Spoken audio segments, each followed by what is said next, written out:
Are y'all ready? Let's go, let's get it.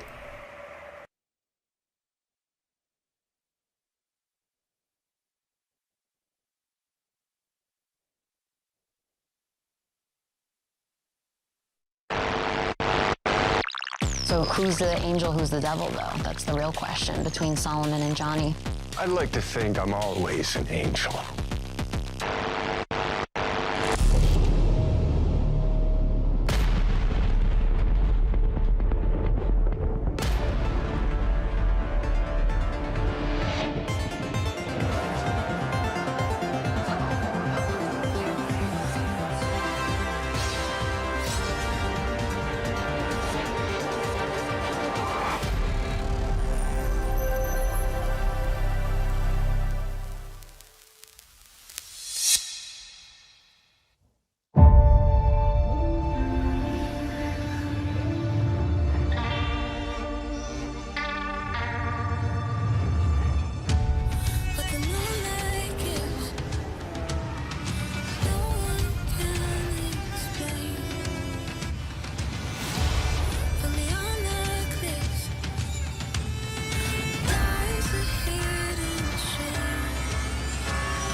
Welcome to the Xbox Games Showcase Extended.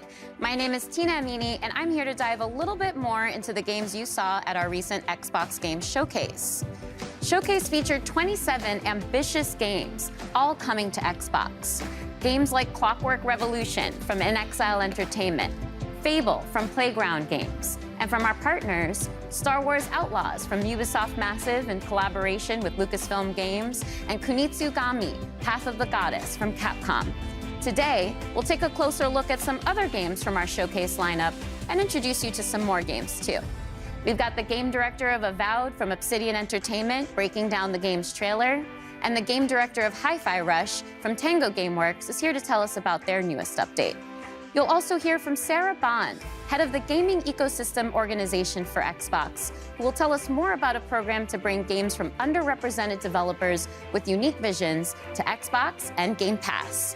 And we may just have a few other fun guests in store for you too, so stay tuned. But first, let's check out the rainy streets and sinister markets of Cyberpunk 2077: Phantom Liberty. Hello everyone. I'm really excited to welcome you to this exclusive Xbox store over Black Market, one of the locations in Dogtown that you are going to be able to explore in Cyberpunk 2077: Phantom Liberty. As you can see, Dogtown welcomes you with open arms. Too tame?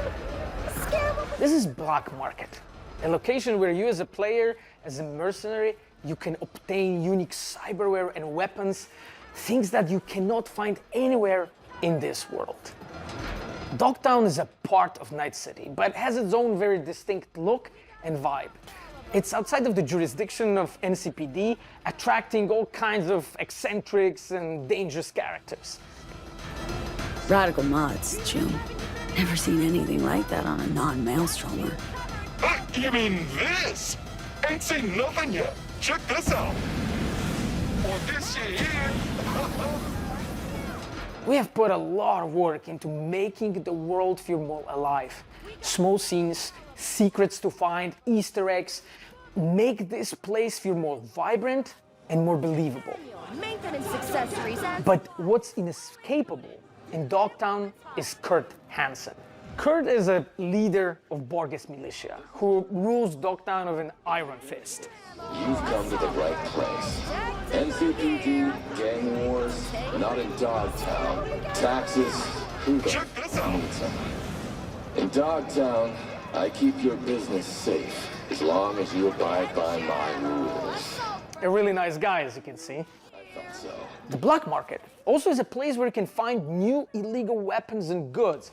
They are some of the most powerful items in the world, but are often much more dangerous to use. A new cyberware capacity system, which leads you to push your body to the limit and give you new abilities to deliver more thrilling gameplay experiences, like the air dash or the ability to see the enemies through the walls, or change your appearance to lose the heat. The Borges is the authorities of Dogtown, and they are more dangerous than NCPD. When you as a player commit crimes in Dogtown, they are the guys who are going to chase you. We have completely overhauled the police system. Police actions are more believable, dynamic, and diverse. The team has been working passionately to deliver you more deeper and meaningful experience, and I really cannot wait for you to find out more this September. See you in Dogtown.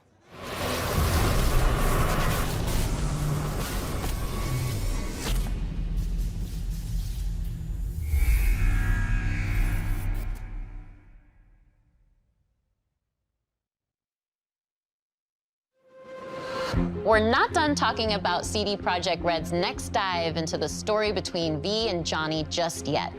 In fact, we're here with the voice and stylings of Johnny Silverhand, Keanu Reeves himself. Welcome. Thank you. It's a pleasure to be here. Likewise. Well, Phantom Liberty introduces us to an entirely new location in Night City. It's called Dogtown. It's this devastated place. It's controlled by a militia. But I think you know more about it than I do. So how would you describe it to players? Night City has its own kind of levels to it, and I think Dogtown is kind of going down to a darker place. It's dystopian. It has a tension to it and this undercurrent of kind of violence, you know, like, and struggle, you know. Can I swear? Yeah. Shit's gone down in Dogtown. Oh, I like that tagline. Yeah, and it's just, you know, I mean, hopefully it'll be fun for people to play there. It's hard to believe that there's an underbelly to the underbelly Yes, that that's is Night good. City, Yes, right? Yeah, I'm a little yeah. scared, but in a good way. No, it's a good way. I mean, we're all kind of we're all moths to the flame, aren't we? And there's a lot of flame in Dogtown. Well, if anyone can take it on, it's V, so that certainly Yeah. gives me the confidence. Yeah, Visa survivor, Exactly. Oh, yeah. you know? And we just saw a tour of Dogtown, too, so we got a little bit of that Oh, cool. ambiance, and we can see what the environment is like. People are getting beat up. It's not good. It's, yeah. It's not the friendliest place to be. You gotta be prepared for it, truly. Yeah. But in our tour, we also hear a recording from a Colonel Kurt Hansen. Who's this guy? Because he seems pretty dangerous, too. Yeah, that guy. No, I'm sorry, I can't say that. My inner Johnny came out. I think that's My good. You know, inner- we know the tone now. Yeah, well, I mean, he's ex-military, military too, ruthless, power hungry, manipulative, and Johnny doesn't like him. I could see that. I mean, Night City in general is the kind of place that breeds that kind of character. Yeah. Let's take a step back. Let's talk about Johnny as a person instead of this horrible person known as Colonel Kurt Hansen. I don't know about this guy, but people like Johnny, and I think it's interesting because we know him to be opinionated. He's radical. We've seen that in Cyberpunk 2077 in the main campaign, but as we get to know him, he's got a sensitive side too. He can actually be quite caring. That's what makes it so much fun. He is outspoken. He's a little grumpy, And he has a right to be. He's been used, he's been abused, he's been abandoned. And I think that through that kind of hardness of his outside, there is a vulnerability to him. And I think what's great about it is I get to play that character in so many different ways, and so the range of it is cool.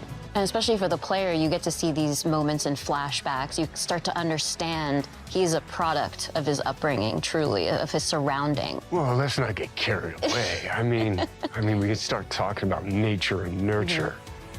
I'm sorry, I keep dropping into Johnny. But, yeah, I like his anger. I like his passion. I like what he stands for. He's really just looking for a fair shot. And I love that he's kind of going through music, that there's an artist side to him. And, you know, I got some great speeches. There's all these moments with Johnny where a tiny little thing, you know, elicits this really fun response. You can flip him off and he double birds you back. Like, I love those kind of moments. Or rock. I think another interesting lens of looking at him as we get into Phantom Liberty is his dynamic with Solomon Reed. So what can you tell me about Johnny's relationship with Idris Elba's character? I think Solomon has some things in common with Johnny in the sense of the military, the sense of being used, abused. You know, it's in the title, right? They're fighting for a liberty. You know, Solomon's kind of trying to reclaim his life, you know, and Johnny's doing the same thing. You know, it's Cyberpunk 2077, so it might start off as revenge, and it might end as revenge, but I think sometimes he feels like he's lashing out at the wind, you know? And I think Solomon has been living out in the kind of the desert of his life, right? Kind of hiding and harboring. Yeah. But I think he also has that kind of soft and hard side to him as well. So as somebody who's very familiar with thrillers, because you've starred in a few, what do you think about Phantom Liberty makes for a good spy thriller in particular? The quest to understand what's going on. So, and the kind of scavenger hunt of information, the mystery, the double crossing, what is true, what's fiction, what can you count on, you can't count on anything. That is really kind of amplified.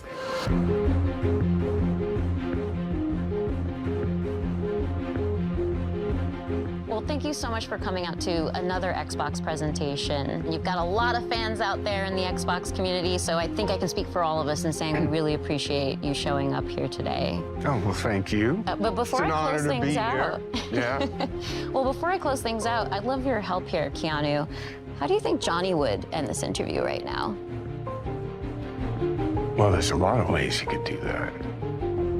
But, Tina, pleasure to meet you. Oh, is that how Johnny would do it? Yeah. Oh, thank you, Johnny. Nice to see Such you. a pleasure to have you here. I thought you were gonna kick down the camera or something, so. No, you see, he's respectful. You know, you're a good egg. Oh, thank you. You too. Yeah. And I'll see you out there again soon.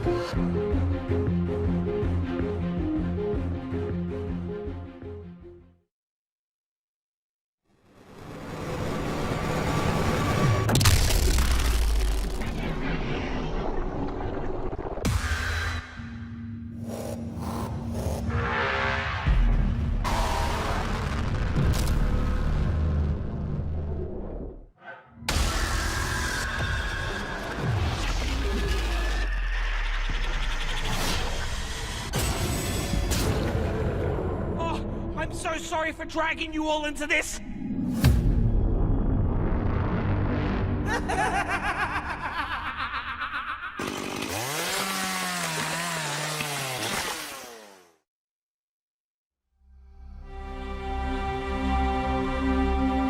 The world you think you live in doesn't exist. It's a pantomime. Theater. And if you get a glimpse behind the scenery, the stagecraft, you'll discover nothing but darkness. And once perceived, it will swallow you whole.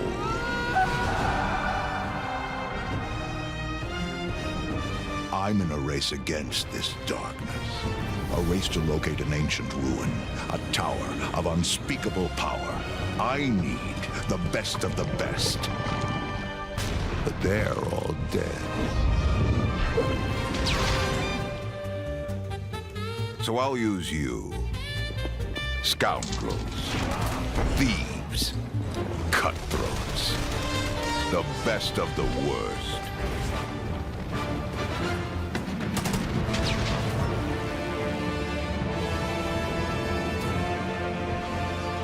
Oh, come now. Try not to look so glum.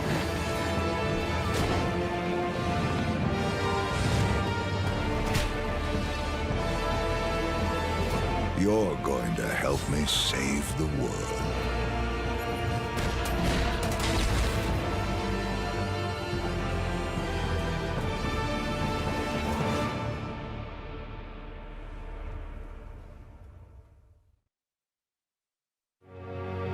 When it comes to RPG studios, Obsidian Entertainment is among the very best.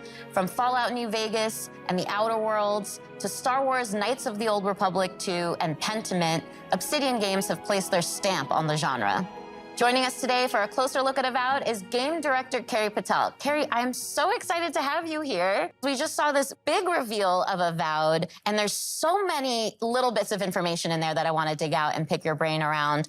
But before we get into all that, I'm assuming that you don't need to have played Pillars 1 or 2 to really get into Avowed. You're absolutely right. You don't need to have played Pillars 1 or 2. You can come to the world of Avowed fresh. We want this to be a welcoming experience to new players. But if you are a returning fan, there are some recognizable tidbits. For people who have played Pillars 1 or 2, can you tease any more of just those general connections to the universe? And no major spoilers, of course. Yeah. There are a couple returning characters that players might recognize from Deadfire in particular.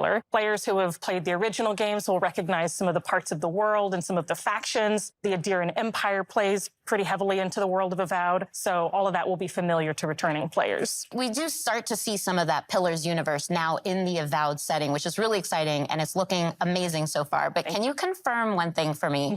Are we still in Eora? We're still in Eora, and specifically we're in a region called the Living Lands. So again, returning Pillars fans will recognize the Living Lands as this otherworldly frontier. It's very remote. It's relatively unknown. It's this very dramatic landscape full of all of these different valleys with these unique biomes and creatures, just a really unique visual perspective. And it's a wonderful frontiersy spot that's set for adventure. There's a lot that's undiscovered, and so that's the part of Eora that we're introducing players to in Avowed. And we also see a character talking to us in the trailer. He seems like he might be a companion, because that would be a very Obsidian thing to do. So what's going on with that? Yes, this is Kai, and he's one of the first companions you meet in the game. He's an Aumaua. That's one of the unique species of the world of Eora. And Kai as a character brings a balance of this really battle-hardened perspective. He's seen a lot. He's served as a soldier and a mercenary, but he also has a really unique sense of humor. So he brings a spirit of levity and camaraderie to the party as well. And as he's talking to us, he's also kind of conveying, well, he's straight up saying that he's afraid of you and your abilities. But it's not like the heroes are the only powerful beings in this universe. So I'm curious what that means for who we are as the player character. Are we a watcher again, like in Pillars 1 and 2? Or maybe we have some connections to the spirit realm and beyond that gives us these terrifying abilities? So you're not a watcher this time, but you do have a unique soul connection to the world that gives you a connection to the Living Lands and to some of the more mysterious forces at work there. The player is also being sent as an envoy of the Adirian Empire, and so they come with both a very mysterious aura, but also a certain sense of political urgency. Kai also mentions a plague. That's another bit of detail that we get within the trailer. We see a very concerning growth on a lot of the creatures in the world. What can you tell us about this plague?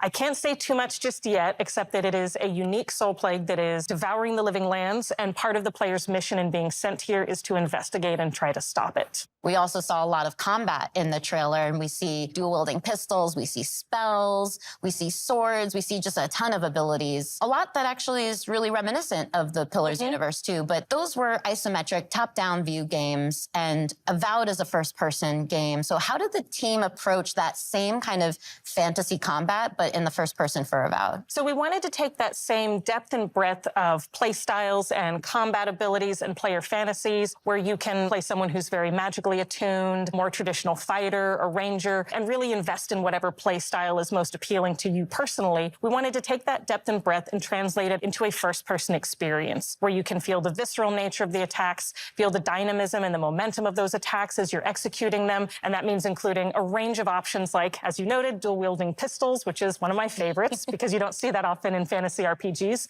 but also traditional sword and board, a whole host of magical abilities, a lot of things that'll be both a little bit familiar but hopefully new to players as well.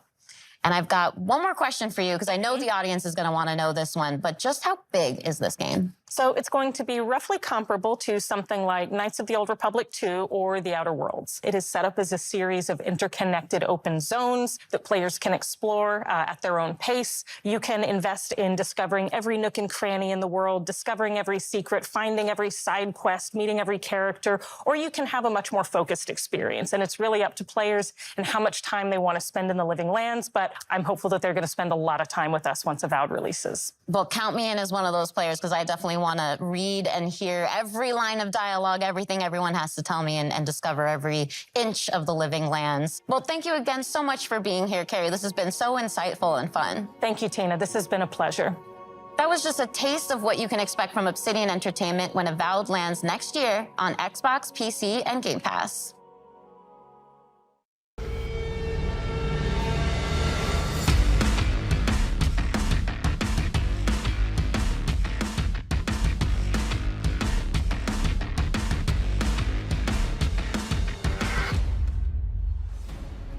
퍼스트 디센던트는 언리얼 엔진 5를 사용한 차세대 3인칭 루트 슈터 게임으로 엑스박스 시리즈 X와 S, 엑스박스 1을 포함해 콘솔과 PC 크로스 플레이가 가능하고 프리투 플레이로 즐기실 수 있도록 개발 중입니다. 퍼스트 디센던트에서 플레이어는 계승자가 되어 인류의 생존을 위해 침략자들의 맞서 싸우게 됩니다. 계승자는 플레이어의 캐릭터로서 다양하고 개성적인 컨셉과 전투 스타일을 가지고 있습니다. 플레이어는 계승자를 통해 잉그리스 대륙을 탐험하며 스토리를 체험하고 다양한 임무를 혼자서 혹은 협동 플레이로 수행하게 됩니다. 또한 최대 4인 협동 플레이로 거대 보스와의 레이드를 경험할 수 있습니다. 거대 보스별 다양한 기믹과 부위 파괴 등을 통해 밀도 높은 팀 플레이를 체험하실 수 있습니다. 현재 개발팀은 작년 베타 테스트에서 플레이어분들에게 받은 피드백을 개선하는 작업과 신규 컨텐츠의 개발을 병행하고 있습니다. 지금 보시는 화면은 최초로 공개하는 엑스박스 시리즈 X의 실제 게임 플레이 영상입니다. 언리얼 엔진 5를 활용한 높은 퀄리티의 그래픽이 안정적으로 돌아가도록 열심히 개발 중에 있습니다. 신규 계승자 역시 개발 중에 있는데요. 이 계승자는 불을 이용한 독특한 컨셉의 플레이를 경험할 수 있도록 디자인되었습니다. 또한 자기장을 이용한 방어 능력과 비행 스킬을 지닌 새로운 캐릭터도 개발하고 있습니다. 플레이어분들이 더 많은 탐험을 하고 몰입감 넘치는 스토리를 경험할 수 있도록 다양한 환경의 신규 맵을 개발하고 있으며 새로운 타입의 보스 레이드 역시 지속적으로 개발하고 있습니다. 그리고 많은 분들이 요청하셨던 코스메틱 시스템도 도입 중에 있는데요. 캐릭터들마다 다양한 컨셉의 스킨을 제공할 예정이며 꾸미기 아이템을 통해 개성을 마음껏 뽐낼 수 있도록 지원할 예정입니다. 가장 많은 피드백을 받았던 그래플링 훅은 시스템을 완전히 변경하였습니다. 변경된 그래플링 훅은 조작에 따른 회전과 이동 시 가속 감속을 지원하여 조작의 재미를 훨씬 더 증대하였습니다. 이 밖에도 피드백을 반영하여 점프 모션, 총기 사운드, UI와 UX를 지속적으로 개선해 나가고 있으며 계승자 스킬을 개조할 수 있는 시스템도 개발 중에 있습니다. 게임 사운드 또한 글로벌 유명 게임 작곡가인 스티븐 바튼과 협업하여 보다 풍성한 청각적 경험을 제공하기 위해 준비 중에 있습니다. 마지막으로 여러분께서 가장 기다리실 소식을 전해드리겠습니다. 현재 저희는 연내 출시를 목표로 하고 있으며 그에 앞서 8월 엑스박스 시리즈 X와 S를 포함한 콘솔과 PC에서 크로스플레이 베타 테스트를 진행할 예정입니다. 베타 테스트는 8월 22일부터 8월 28일까지 일주일간 진행되며 오늘부터 공식 홈페이지를 통해 신청하실 수 있으니 플레이어분들의 많은 참여를 부탁드리겠습니다. be the first descendant.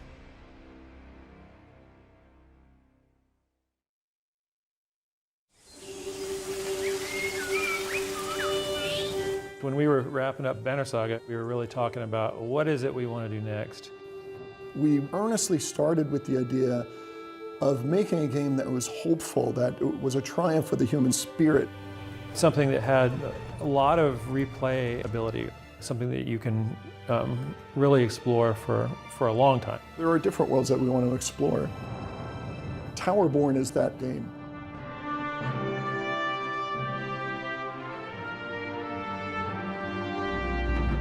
Towerborn is a fast-paced action RPG. It's a co-op game. You can play it online. You can play it on a couch with your friends and family. Everybody's moving through the world map together. As the players move out, they start breadcrumbing the storyline that is being told here.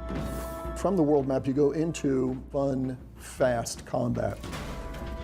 You come out of that with resources and crafting items, and with all their new loot, they can go back to the Belfry.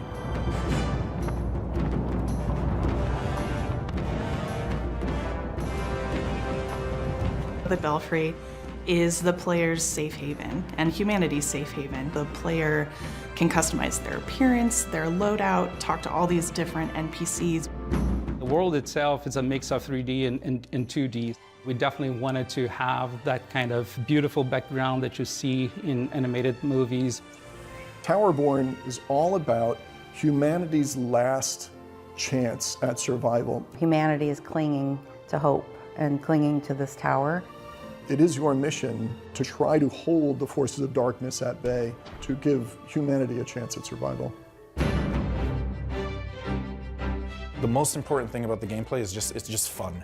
And it kind of just amplified its fun the moment you added another player. All of the players can build their character in a way that's specific to them. It just turns into this back and forth exploration. Like, let's try to do this one combo, and then let's see if you can do a follow-up. From a couch co-op perspective, that's just really fun because there's not too many couch co-op games anymore. I'm hoping in 5 years from now, it's in a place that I never even would have thought of. It's a seasonal game, which is different for us. Players can expect a new storyline with new quests, new biomes. We'll be rolling out new gear, new monsters, new bosses. Expanding on the content in a continuous, organic way, so it just becomes a living world.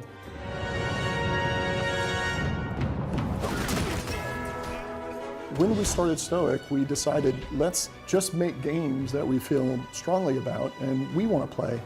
We had to find the right relationship with a publisher, and I think we found that with Xbox. They've enabled us to make the game that we want to make here. I earnestly cannot wait for the community to see the game that we're rolling out here. Towerborn is, I really believe, something unique.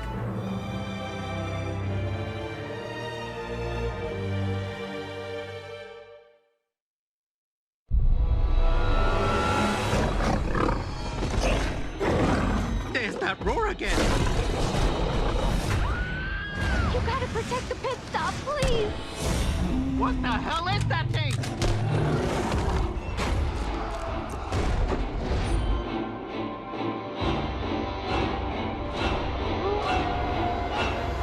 Invaders down!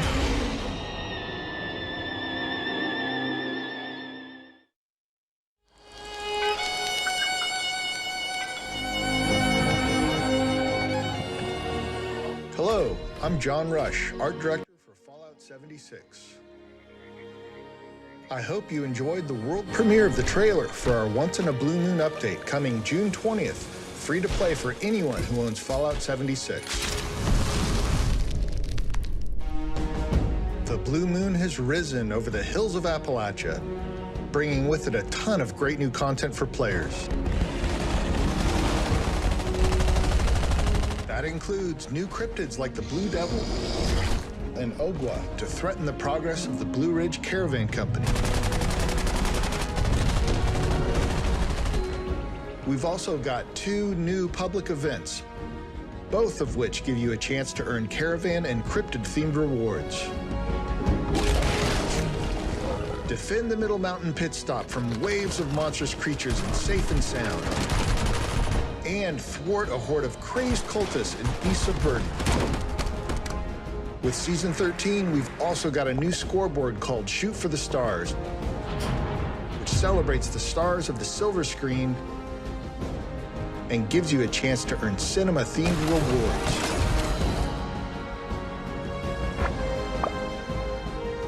And we're not done yet. Next year, we're taking players to Atlantic City, where they'll gamble on the fates of new factions for the opportunity to win big. Do your part in helping the Blue Ridge Caravan Company and earn rewards along the way. Once in a Blue Moon is coming June 20th. Appalachia is coming at you. We'll see you there.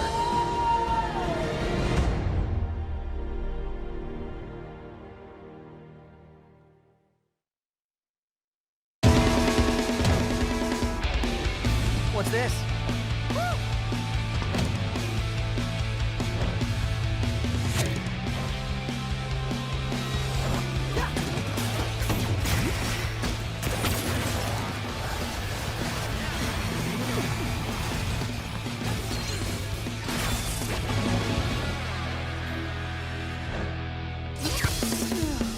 What happened now?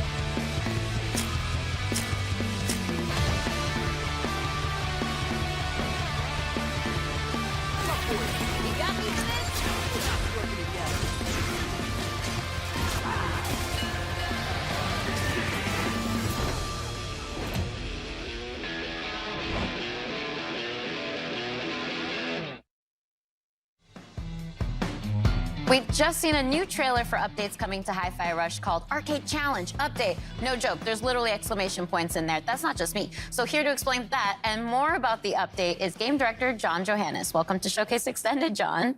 Really glad to be here. Exclamation points? They have to be in there. Yeah. It feels It's style. It's style. Yeah. It's a style thing. Well, Hi-Fi Rush is such a stylish game in general. I think that's one of the things that people really excitedly pointed out when we shadow dropped the game in the developer direct earlier this year. But making a brand new IP is always a bit of a risk. Your studio's known for kind of scarier games like The Evil Within and Ghostwire Tokyo. Can't deny that. Yeah. But yeah, this type of game is something I just always wanted to make personally. And I just thought music and action work so well together. And after I had finished working on The Evil Within 2, it just felt like the right time to try something new. And our studio's always been about just making fun games. It doesn't have to be about a certain genre. We're not about making one specific thing. And fortunately, there's plenty more of that content to come because we just saw an absolutely jam-packed trailer. So I'd love for your help in breaking down all the details, all the stuff going into this update. Sure.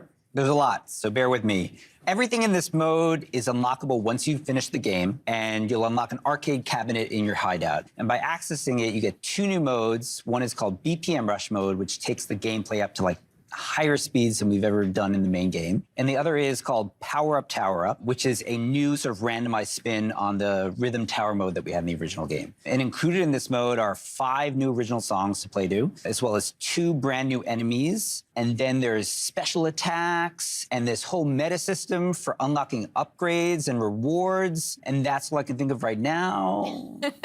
I love that there's so much to unpack there, but let's rewind. Let's talk about just BPM Rush for now. Sure. It was described in the trailer as effectively Hi-Fi Rush's equivalent of a turbo mode. Can you explain that a little bit more? Yeah, early on, the team was like, how fast can we go? And in the game, we kind of settled at, about a max 160 BPM. But this mode really takes it up to 200 BPM. But we sort of ease you in there. It's a gradual upgrade until it eventually gets so fast, you just got to sort of think on your feet and naturally react to the rhythm in the combat of the game. I personally love that there's a lot of accessibility settings in the game too. It makes it so that you can adjust the game to your own comfort level. But this is a post-game challenge. It's meant for when you've gotten into the rhythm of the game. So I'm curious if you have any pointers on as far as how to tackle that challenge. As an action game, I think a lot of people want that sort of next level challenge, another way to use their abilities in a new type of environment. This mode does that by putting you at the high speed. But we also have multiple difficulties. We have an easy mode for people who want to experience what that's like, but maybe are not in tune with that sort of high difficulty that's accompanied with this stuff. But then we have a casual normal mode as well. And then we have, after beating those modes, we can unlock an EX mode, which takes up to a hard level where damage is multiplied and keeps you at that high BPM throughout the entire time. But there already was a post-game challenge when Hi-Fi Rush launched. It was the Rhythm Tower mode. You mentioned that briefly earlier. That's the one where you face just increasingly difficult combat. So how has that evolved with the power-up, tower-up mode? So the Rhythm Tower mode was kind of like a very curated experience. And while it was very challenging, you can prepare, go in and sort of customize your character, know what you're getting into. And in this mode, we flip it to the almost opposite end. Chai starts off downgraded. We actually remove all your abilities, and you have to earn them back by fighting waves of randomized enemy sets. And after every wave of enemies, you get to choose from a series of power-ups that can gradually increase your stats. Each of these upgrades comes with either bonus or negative modifiers as well to the gameplay, so you can take more risks or less risks depending on which upgrades you pick. And again, those upgrades are randomized each level, so you really kind of have to have an understanding of the systems and not quite master them, but have a good grasp if you want to go in and come out on top. Well, as I mentioned earlier, it was a really packed trailer. There was a lot of information in there. It's a chonky update. So what else have you got for us? Because I feel like there's more on the table there. Yeah, so by playing in the two modes, you unlock these rewards through these challenges that are connected to these two modes. And in those rewards are things like accessories for Chai and new costumes for Chai 808, and even as well as fan favorite Corsica. We have new modes for the photo mode as well. Things like new filters. We have new poses for the characters. We have stickers that you can place on the photos now. And then there are some extra hidden secrets that we don't want to give away right now, which, as you know from our game, we like to hide in there and we like people to find, which is always fun. And then in conjunction with this release, we're also releasing a separate costume pack, which is a kind of take on what the characters would look like if maybe this game took place in a different time period. Ooh, a little tease. I like yes, that. And there's some really fun-looking stuff in there, so. Well, thank you again so much for coming out all the way from Japan to Showcase Extended, John. I'm super glad to be here. That's all we have to share about the new update for Tango Gameworks' Hi-Fi Rush coming soon. Now it's time for us to return to the second era of Tamriel in the Elder Scrolls Online. ZeniMax Online Studios debuted the trailer for their upcoming expansion at Showcase, and today they're here to break that trailer down for us. Let's hear what the team has to say about the Necrom expansion for Elder Scrolls Online.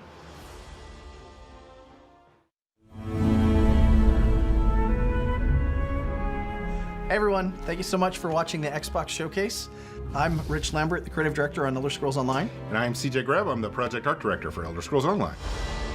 One of the really interesting things about Elder Scrolls Online is it's different than really any other game out there. It's not your typical level-gated world. Go anywhere, you can explore in any order you want to. You really can hop in at any moment, play with anybody, you can play any part of the game. And any story.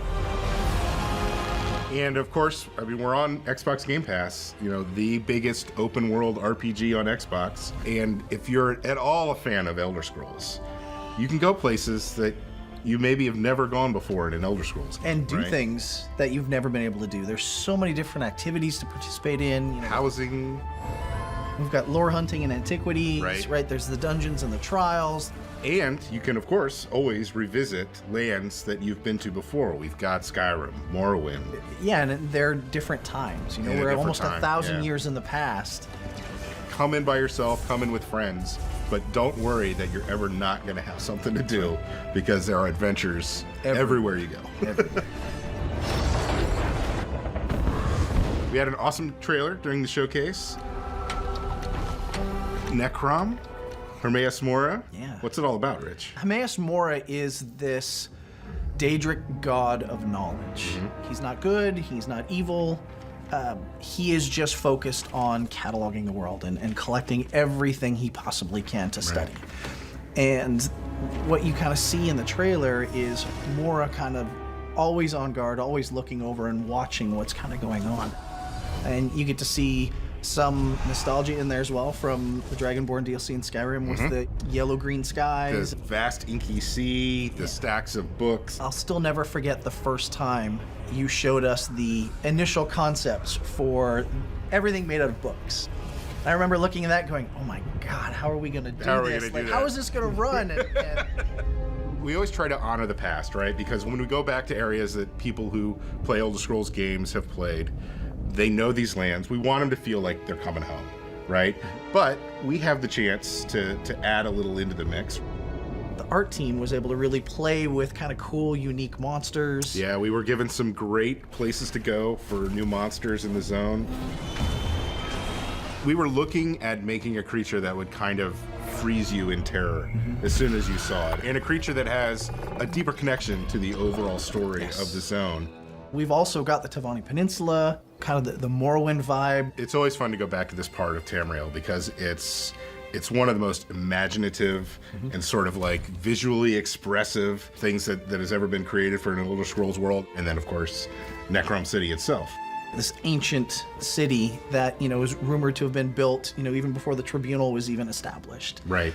Being able to play with that and look at that architecture and this ancient city of the dead. And you guys gave us a new class to do. The Arcanist draws their powers from Hermaeus Mora. We really challenged ourselves and the team to make something that didn't feel like anything else that we have built. Everything we've been talking about sounds amazing, but when do we actually get to play it? Necrom launches on Xbox June 20th, and we can't wait for everybody to get in there and see this amazing content that we've created. Thanks, everyone, for watching us during the showcase and watching us today.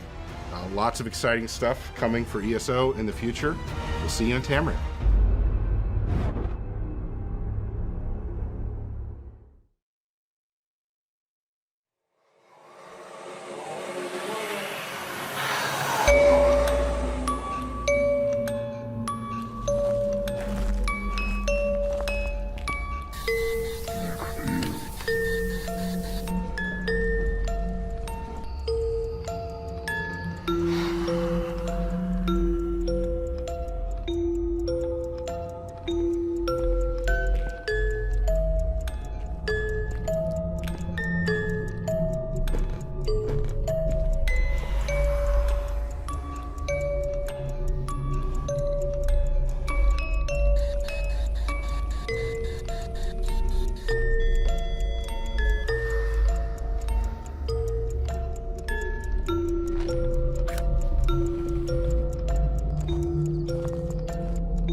IBS World News 番組をご覧の皆様、こんにちは。エグゾプライマルディレクターの平岡です。まずはじめに、3月に開催しました第1回オープンベータテストに多くのエグゾファイターの皆様にご参加いただきました。アンケートや SNS を通じてたくさんのフィードバックをいただいております。今後の開発に活用させていただきます。ご協力ありがとうございました。さて、カプコンショーケースはご覧いただけましたでしょうか。その中で発表しましたが、第2回オープンベータテストの開催が決定しました。詳しい日程や情報は公式サイトをご覧ください。それではここからは番組をご覧の皆様に新情報を紹介します。まずはサベージガントレットという新たなモードです。サベージガントレットは内容が毎週切り替わる特別なミッションに5人で挑む、世界中のファイターとクリアタイムを競うというモードになっています。ディノサバイバルとは違い、出現する恐竜やフィールドが遊ぶたびには変化せず、全世界のプレイヤーが同じ内容のミッションに挑みます。今回は恐竜が出現する位置にあらかじめトリプルスレッドを設置しています。出現してきたらこのようにスカイウェーブのグラビトンケージと合わせて起爆、一網打尽にできました。ミッションは画面上部に表示されている恐竜の討伐なのですが、サベージガントレットでは目標以外の恐竜が出現することが少なくありません。もちろん討伐せずに無視することもできますが、ミッション達成の妨げになる可能性があります。倒すか倒さないかはプレイヤーの作戦次第です。目標を達成したら次のミッションへ。ゲームの流れはディノサバイバルと同じなのですんなり遊べると思います。何やら次のミッションに備えてエグゾスーツを着替えているようですね。なるほど、スナイパーネオ層が離れた位置に多く出現するのでビジラントに着替えたようですね。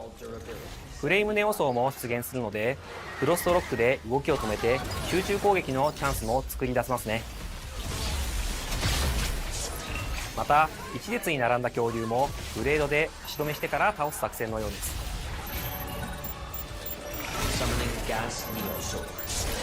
道中では大型恐竜が複数体出現することも。サベージガントレットはエンドコンテンツに相当するモードなので、基本的にはミッションの難易度は高く設定されています。モジュールの強化、組み合わせはもちろん、チームメンバーのスーツ構成などよく考えて挑んでみてください。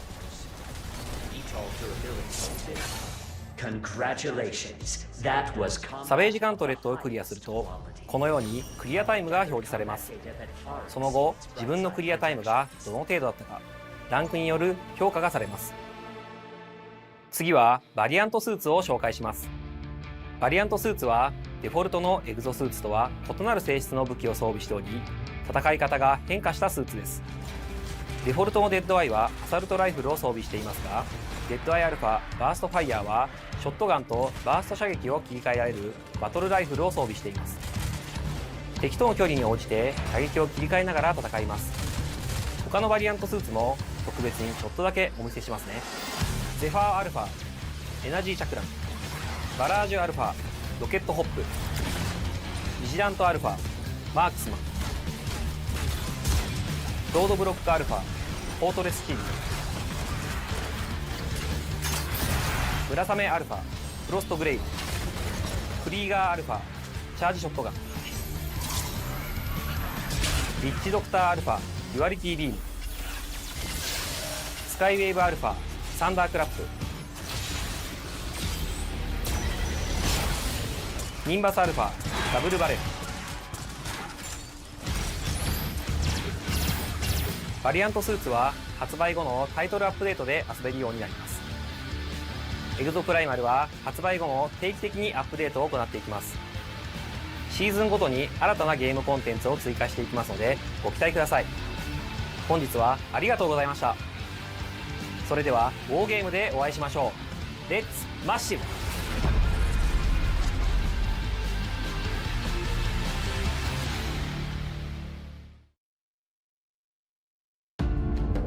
It's great to see the dedication from the team at Capcom and how they're building Exoprimal in partnership with the community. Gaming has the power to immerse us in worlds and perspectives we'd never otherwise experience. We can fight dinosaurs, transport to a dystopian future, explore the universe, and conjure magic. And we get to do this together, no matter where we are on the planet, the language we speak, what we look like, or our physical abilities. That is why it is both an absolute imperative and an incredible opportunity that games represent all of us. That is why we created the ID at Xbox Developer Acceleration Program to help underrepresented creators and stories in the industry shine. We call it DAP. DAP already includes more than 100 emerging developers, and they've launched 30 incredible games like A Space for the Unbound, Validate, and Hoa, and there are many, many more in the works. Let's take a look at these amazing games coming up next from ID at Xbox's Developer Acceleration Program.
a call from my good friend Jorg Newman, the head of Microsoft Flight Simulator. He told me about this once-in-a-lifetime, out-of-this-world opportunity. So I'm here in Budapest, the capital of Hungary. Jorg, he's around here somewhere. Let's go find him. Jorg! Hey, Paris! It's great to see you. Yeah, great to see you. Thanks for coming to Budapest. Of course. What am I doing here? I'll tell you on the way. We have a boat to catch. A boat? Yep. We don't have a plane? Nope. Come on, Paris.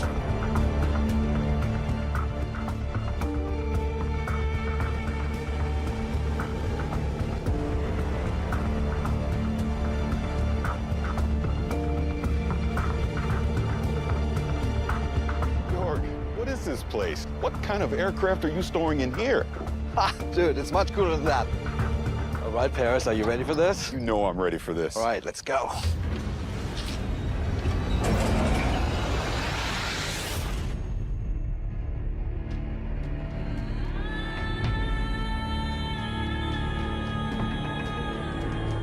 Welcome to the world of Dune.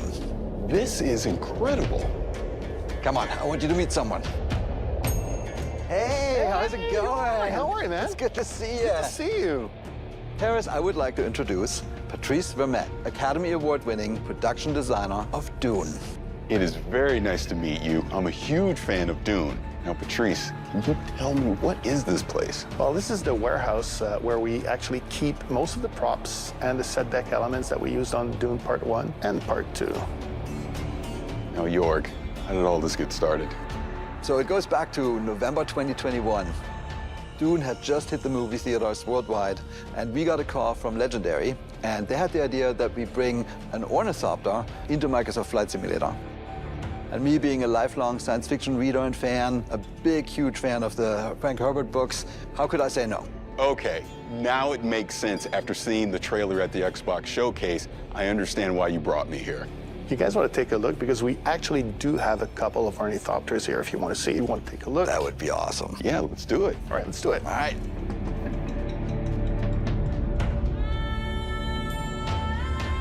Look at this. It's a one-on-one real-sized ornithopter. It's amazing. Sure, thank you. Denis likes things to be plausible, so that's why they were built to look military, rugged, and stealth. Now, here's the most important question. Were they built to fly? Funny you mentioned, because I've been asked that question on a couple of occasions. No, they don't fly. They are heavy. They're 11 tons. So, Jorg, you had to get this working in the game. How did you do this in Flight Sim? Yeah, it was actually interesting. So, in general, ornithopters can fly and do fly. This particular one, given that it weighs 11 tons, that's going to be a little bit harder, specifically because it's not really doing the ornithopter bird flap. It does oscillation of the blades. And we currently don't have the material science to get the thrust and the lift. But on Arrakis, I think this is absolutely possible. And in Flight Sim, we made it work. Patrice, we're here. Can we go in? Absolutely. All right, let's do it. Normally we'd go in through the climbing up the landing gear, but this will do. Yeah, so what's cool about this, Paris, is that all those buttons are actually realistically hooked up to the system. Master engine switch, what you're doing there above those, the red, are basically all the lights. And as you notice, it's all analog because in the world of Dune, there's no thinking machines. Thinking machines have been illegal for 10,000 years. Yeah, that was actually fascinating when we implemented it. Because it's a science fiction, we thought, oh, it's glass cockpits, everything's going to be computerized. Like, none of it is. This is a very practical helicopter, almost like from the 1960s. So, Jorg, in the first movie, the Thopter was able to do a lot of cool moves and maneuvers. You're going to be able to reproduce that in Flight Sim? Oh, yeah, totally. I mean, the really cool design that you guys came up with is each blade is independently controlled. So each blade has its own lift and thrust. And that means it can go from a really stable hover to a steep dive and back to a glide instantaneously. I would just say thank you that you designed such an awesome and realistic machine, because that's what we do. We bring realistic machines to life. But if you want to see a little bit more about the game design, Absolutely. I have something for you. Absolutely, I'd love to see.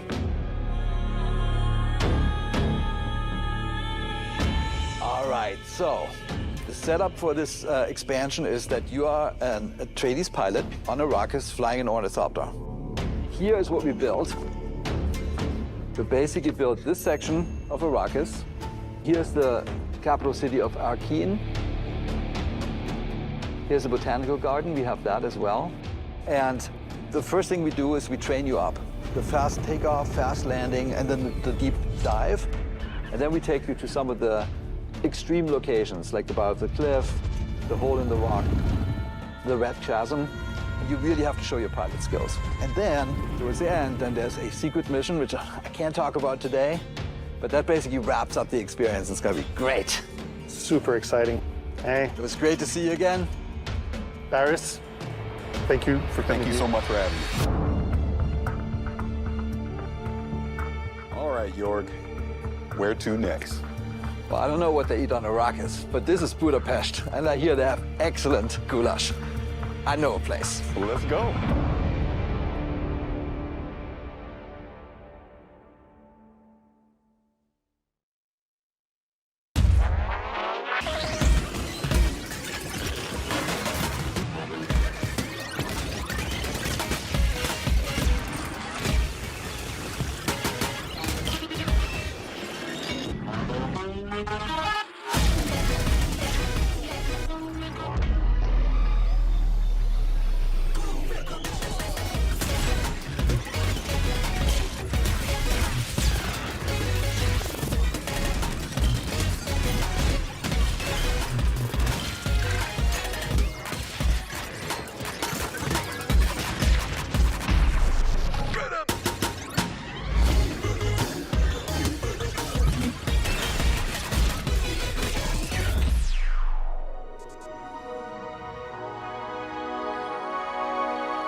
Lies of P is a thrilling Souls-like that takes the story of Pinocchio, turns it on its head, and sets it against the darkly elegant backdrop of the Belle Epoque era.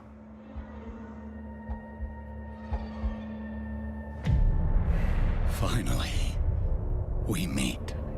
You are awakened by a mysterious voice. Can you hear me?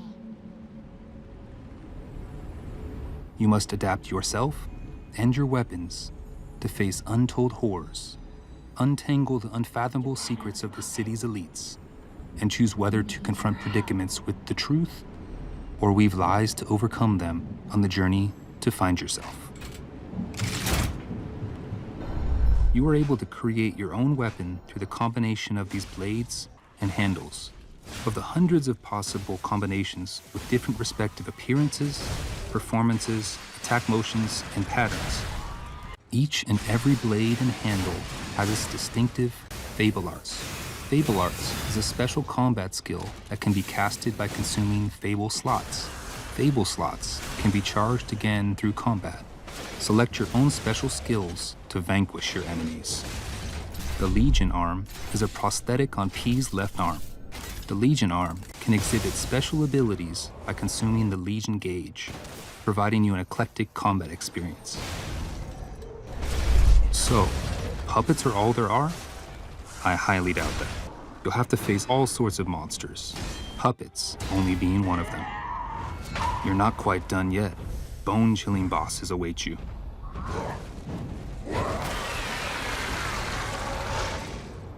If a boss seems too intimidating, you might want to get help from a Spectre. In boss matches, you can summon a Spectre that will assist you in battle.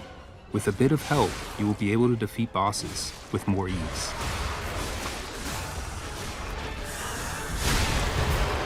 The P organ is a system that allows you to upgrade your character. Use quartz to optimize P to your liking. Within the P organ, you can select which slots to unlock depending on your preference. There will be times when you will be confronted with choices where you can give comfort to others in sorrow or despair by lying, or you can choose to tell the truth.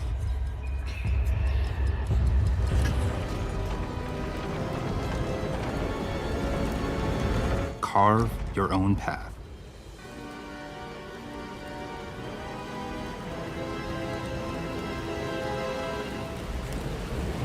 Meet Lies of P on Xbox One, Xbox Series, and Game Pass, coming to you this September 19th.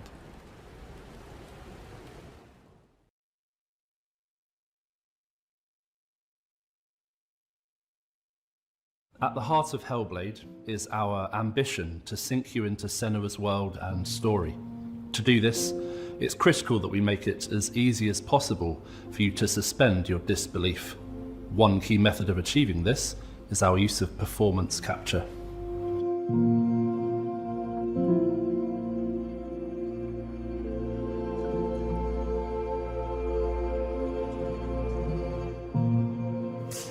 What I want to achieve on stage is to get the best performance and best storytelling from the actors, and then to get that into the game as faithfully as possible. I want to see what I saw on stage in the game. It's time to find out.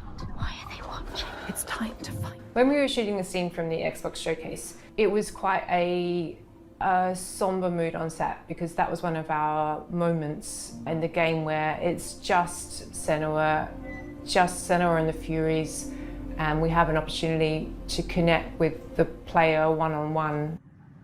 Are they? Where are you? What do they want? I don't like it. I'm scared. This is too bad woman. At this point in Senua's journey, she's had her confidence eroded. There's a lot of doubt, and she needs to find within herself a spark of hope, that strength that she has, in order to continue on. Everything I've done has led me to this place. We've come so far. While this scene is relatively simple, the scale and complexity of our performance capture has multiplied to meet our creative ambitions on Hellblade 2. We shot the first Hellblade in the boardroom of our old studio. It was very MacGyvered together. In the new studio, we have a custom-built mocap space, which has pretty much everything we could have dreamed of.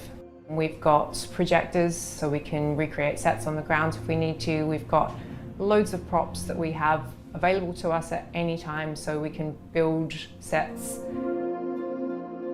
I remember coming into interview and seeing the setup down there, and immediately being impressed by the clear commitment that had been made to underpinning great true-to-life performance with great quality data. So we've got a lot more cameras this time around.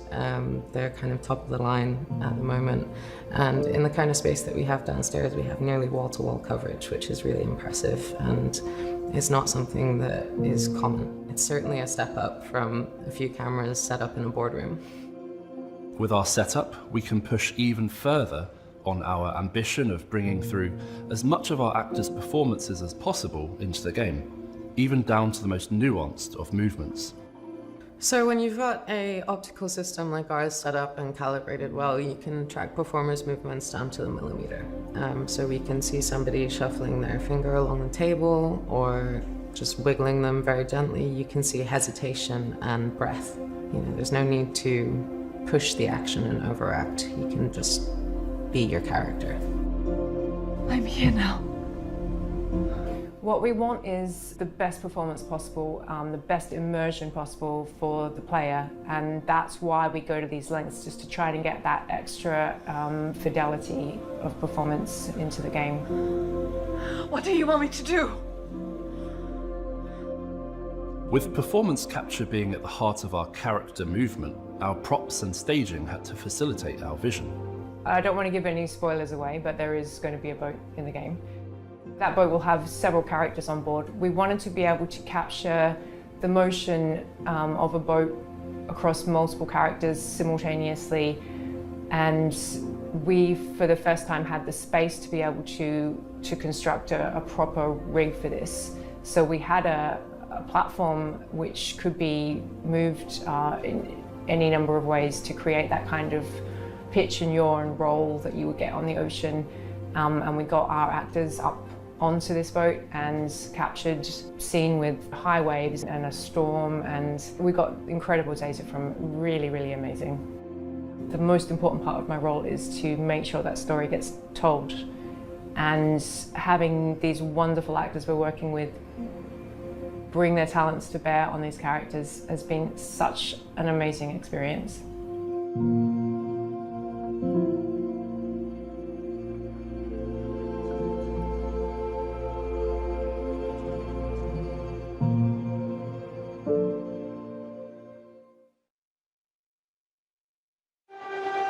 My name's Larry Herb, Xbox's Major Nelson. Welcome to FanFest. I'm excited to be here. Here we go. Let's roll that video.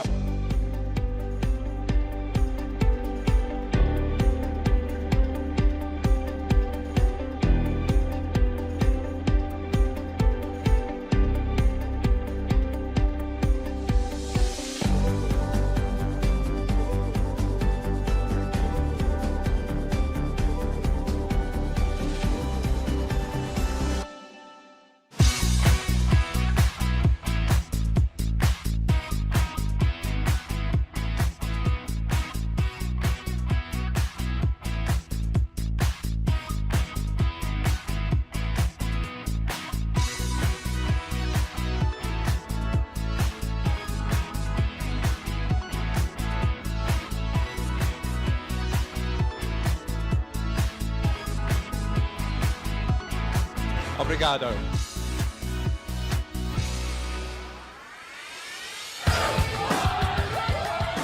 At FanFest Melbourne, it's playing awesome games and having a great time. There is so much going on here tonight.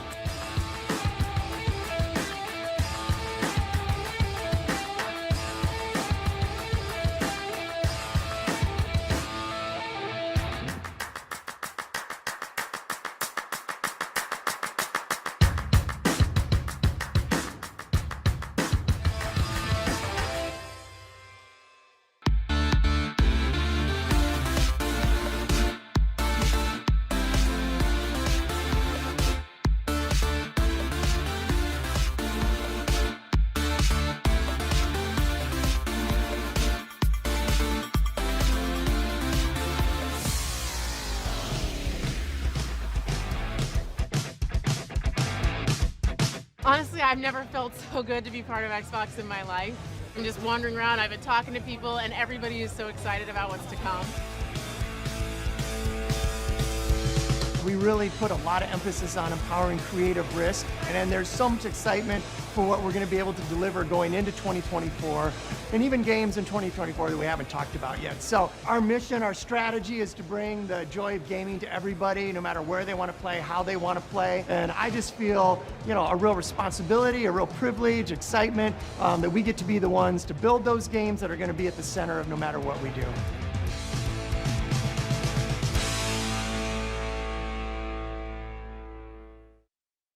Hi, I'm Sebastian, and I'm the community manager for Lightyear Frontier. Today, I'll be playing with Kelly, Anita, and Carolina to explore the new multiplayer features Lightyear Frontier has to offer. Good morning. Good morning. Good morning. Today, we should continue building up the base we started yesterday. We'll need more resources, and it'll be faster if we work together to collect them. Can two of you work on that? Yeah, let's go. Go. Hey, that purple mech looks great. Thanks. It's my favorite color. Dang, the farm looks pretty good with all the grown crops. Yeah, I know, right? I'm looking forward to making the farm even bigger. I'm gonna work on making our home look a little bit better, and then I'll come down and help you out. Great. I'll see you in a bit then. What do you want to focus on gathering, you think? I can get wood to start with, and then you can help me get some aluminum. I'll get some stone also then. That should cover a lot of what we need for crafting and building.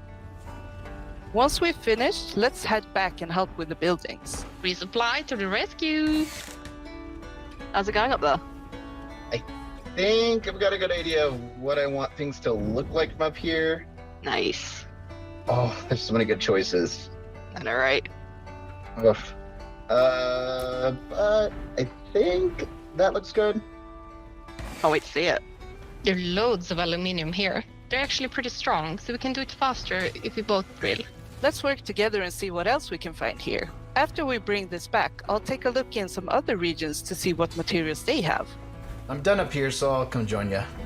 Oh, my inventory is getting full from this harvest. I think we should build some, silos or crates to store it all. Yeah, we should probably build a fence around those two as well so we can protect the harvest. Great idea. Let's get on it. Here we go. I'll help with the silos next. Yo, anyone need materials? Because we got a ton of stuff. Yes, please. Oh my gosh. Fantastic. Do you want us to start helping you build? Yes, please, please. All on it. What do you think of the layout? Yeah, it looks great to me. I'm almost done with the fences here.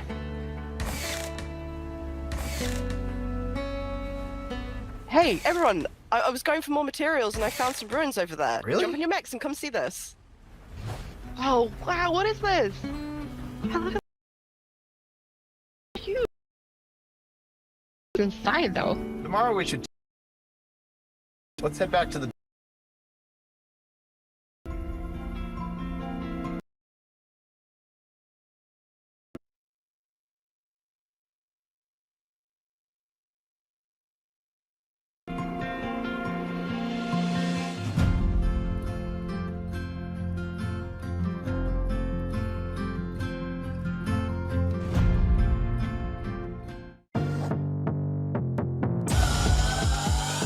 Giddy giddy go go, let's look alive.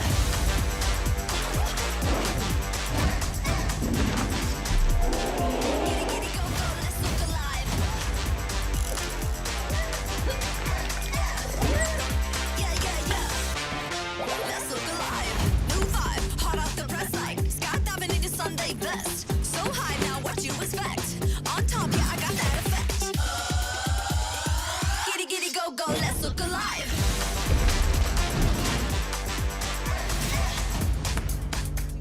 Just follow my instructions.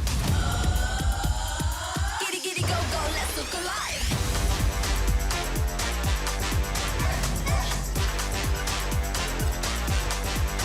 Welcome. Yeah, yeah, yeah. We on the road with it. Go with the flow, kick it. Turn up the noise, hit it. Yeah, yeah, yeah, yeah.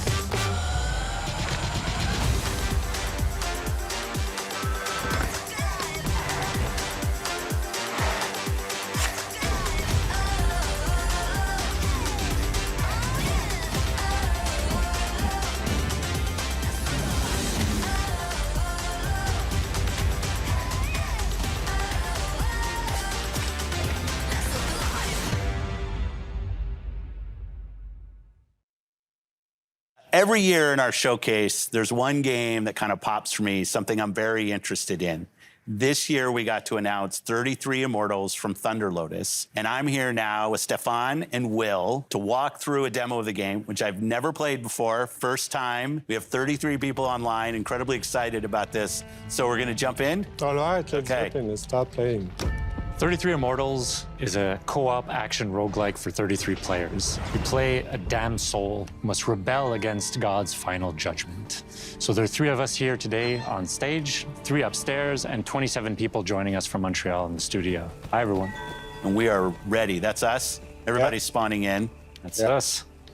This is 33-player multiplayer. Yeah. Not a normal number of characters for a multiplayer game.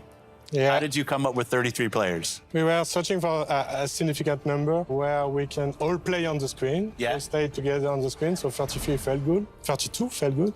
But as the game is inspired by the Divine Comedy, the medieval poem from Dante Alighieri, written in the 14th century. And this poem has 3 sections: Inferno, Purgatorio, Paradiso. Each section has 33 chapters. And so we say, oh, let's do 33 players. I love it. 33 Immortals. Man, I love what you said, Will, that when you guys started this game, there weren't even 33 people at the studio, so you didn't have enough people in the studio to fill out the full roster of the game. Yeah. It's just such an awesome point. It's a challenge. It's a challenge when you're trying to do that. I love it. Okay, so no 2 runs are the same. We're actually spawning in a different position, a different situation. We are in the cemetery. If you hold the left trigger, the world map is going to show up. And we can see that we are 33 right now, actually, in Inferno, but we are scattered around the world. Oh, we're not all in the same place. Yeah, because we all have to complete torture chambers. Got it. To make the game progress. Okay. And we are located at the southwest of Inferno. Yeah. And so the closest torture chambers is to the east. Okay. So let's go there. Got it. Okay, let's continue down south towards the first torture chambers. This one, I have a good feeling for it. The soundtrack, what's going on? The music's kind of cool. Thank you. This is Max LL, who's actually done the music on all of our games.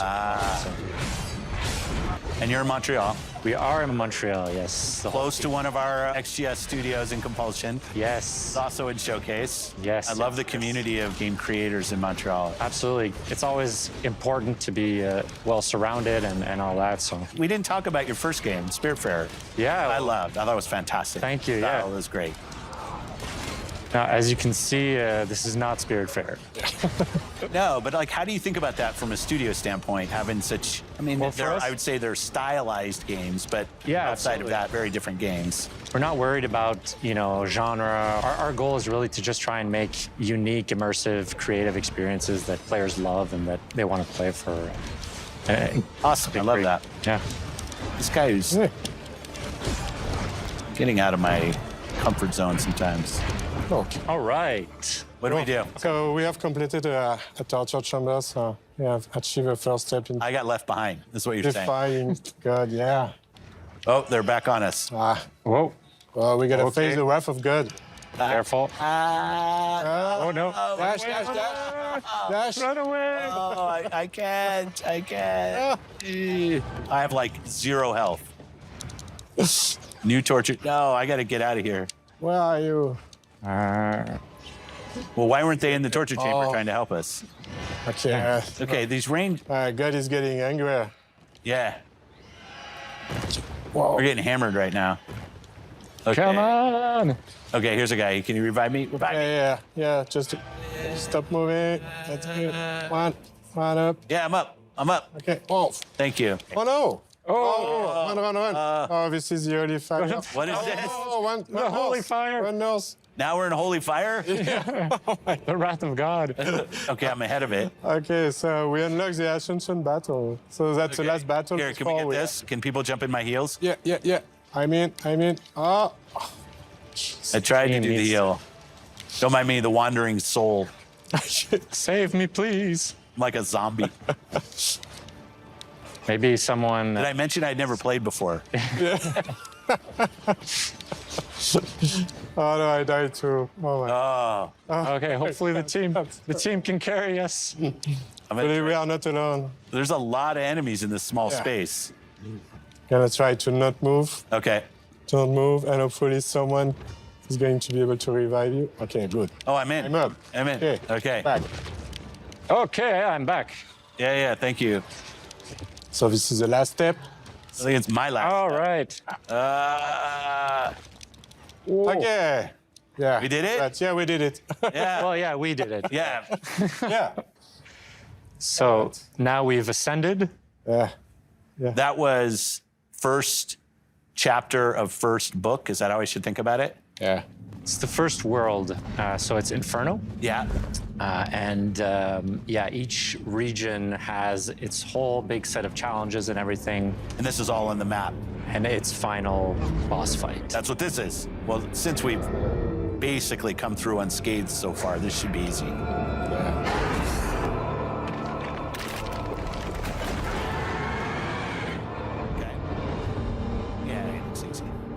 You saved us from having to kill the final boss. Yeah. It's a bit of a tease. I like it. Well, best of luck to you and the team and everything that's going on. Can't wait for this game to come out. I won't ask for the date because I know that's unfair. But it was great to have in the show and great for you to come down and we got the opportunity to play. So thank you for that. Thank you so much. Thank you so much for having us. Thanks for watching Showcase Extended. I love these opportunities to show more about everything that you saw in the showcase itself. Thanks to everybody that supported us, and have a great week. Thanks, everybody.